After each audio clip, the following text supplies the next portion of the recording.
Hey Fit Fam, today I'm coming on here to talk a little bit about my story and how I got my body back after baby. It's really hard to come to terms with, how much your body changes after baby. And there's so many people that literally told me, you will never get your body back, so you just need to get over it. And my thoughts were, that's a hunk of bullshit, because I've seen plenty of people out there, especially in the fitness industry or celebrities, all that kind of stuff, get their bodies back after baby, so why couldn't I? I mean, what made me any different just because I'm not a celebrity or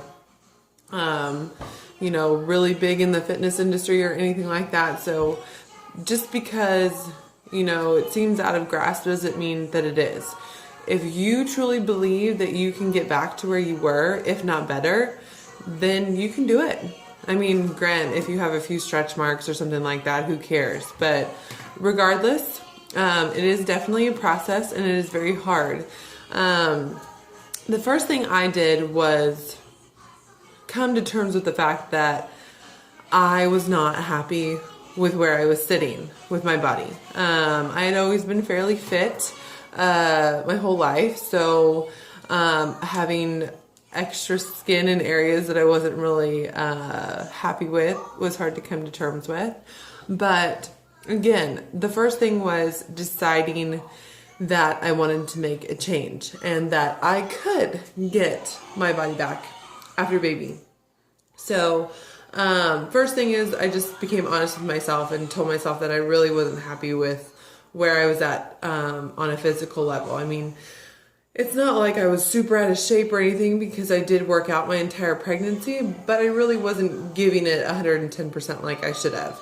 And granted, it was really hard to figure out a new routine. I mean, I've never been a mom before, so that was new to me. Having to make time for me and for baby was really hard, especially when you're a new mom. I mean, it's really hard to try and find a new routine.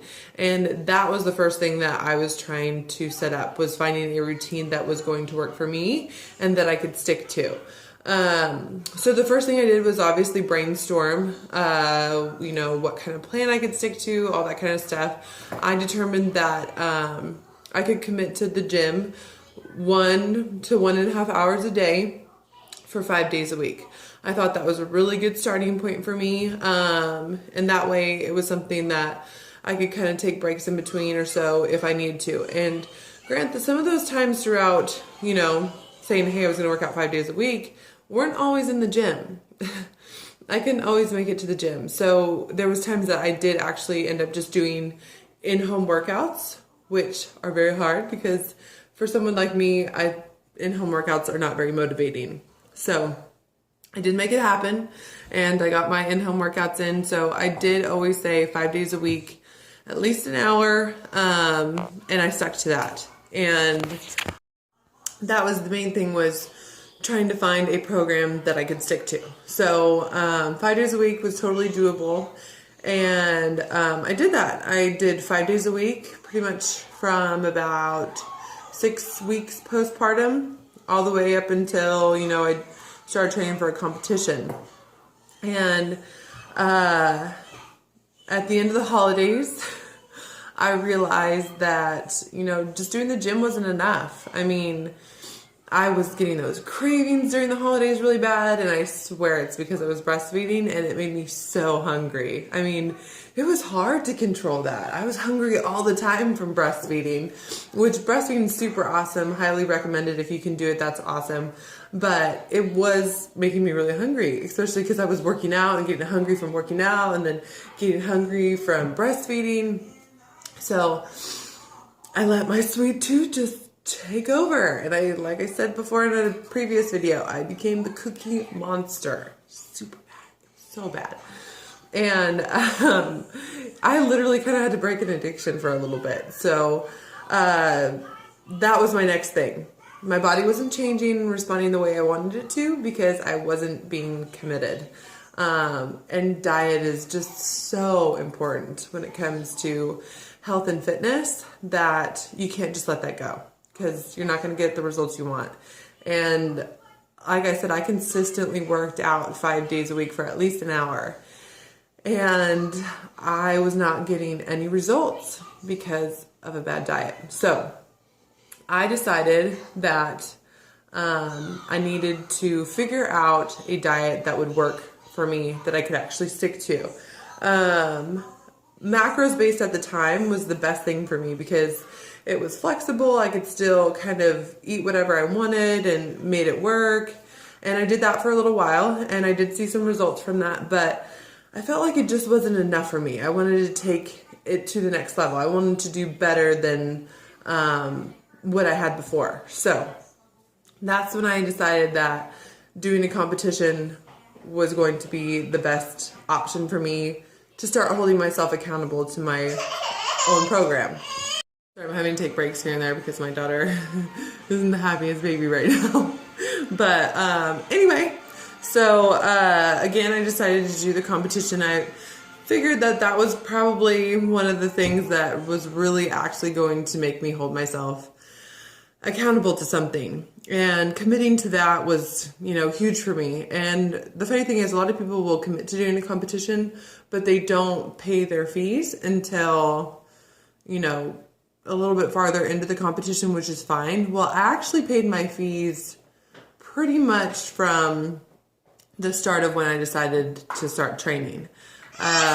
Because I felt if I made the financial commitment, then I would actually make the commitment for everything else. Because it's easy to say, oh yeah, I'm going to start training for a competition. Stuff comes up and then you just don't do it. Now here we are. Fit mom life. Anyway, so the financial commitment was the main thing, because competing isn't very cheap. So I figured if I would go ahead and just pay my dues, then it would for sure hold me accountable to the program. And before I actually really decided to do the competition, the first thing I did was lose all my bullshit excuses. I was too busy. I was too tired. All kinds of stuff. I mean, people make excuses to not do things all the time. And that's when I really,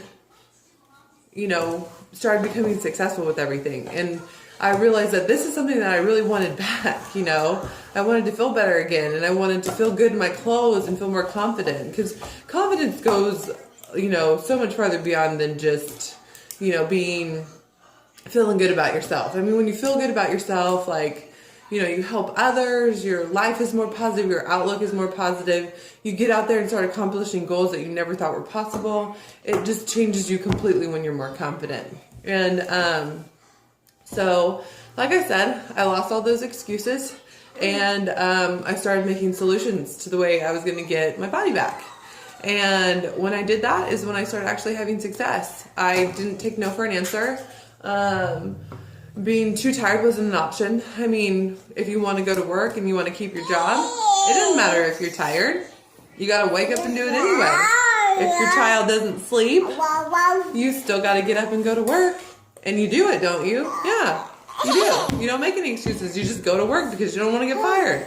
You have to look at it with that kind of mentality if it's something that you really want. If it's something that you really want, then you're going to commit to it. If you don't commit to it, then you really don't want it. So, basically, what it all boils down to is how much you really want it. I really, really wanted to get back to where I was, and if not better, and feel good about myself again. Because it's the stupidest little thing ever, but being able to get dressed in 5 minutes because you don't feel fat is always really nice. And I found myself literally not wearing things or not even really wanting to go places because I didn't feel good about myself. So that was really huge for me. And literally, when I stopped making those excuses and started just making solutions to figure out ways I was going to make it work, is when I found all my success. So, and that led me to so many other things, you know, having my business take off and winning my first competition, and now still getting into the fitness industry, looking to get my pro card. The opportunity was just phenomenal when I lost all my excuses, and I could not be happier with where I am today. And I'm super excited for what the future has to hold for me. And it all came to just losing sight of an excuse and just making solutions. So in the end, I mean, you need to find out a program that's going to work for you, and figure out a good routine that you can actually stick to and make it happen. I mean, regardless of the circumstances, trust me, there was so many times I was so tired. She didn't sleep. You know, I'd be on 3 hours of sleep in the gym. I mean, granted, they weren't always my best workouts, but hey, I got them in and it paid off. So again, just make sure that you really are not making excuses and just giving it 110% regardless of your circumstances, and you will get to where you want to be. And honestly, the progress and everything and accomplishments are really endless when you start doing that. I mean, it literally opens one door and closes it, you finish it, you have success, and then you move on to the next best thing. And again, there's so much that you can accomplish when you quit making excuses and just start making solutions. So that's my big secret to getting baby back, or my body back after baby, is just being honest with myself, telling myself that I can and I will, regardless of my circumstances, and just getting shit done. And then that's about it.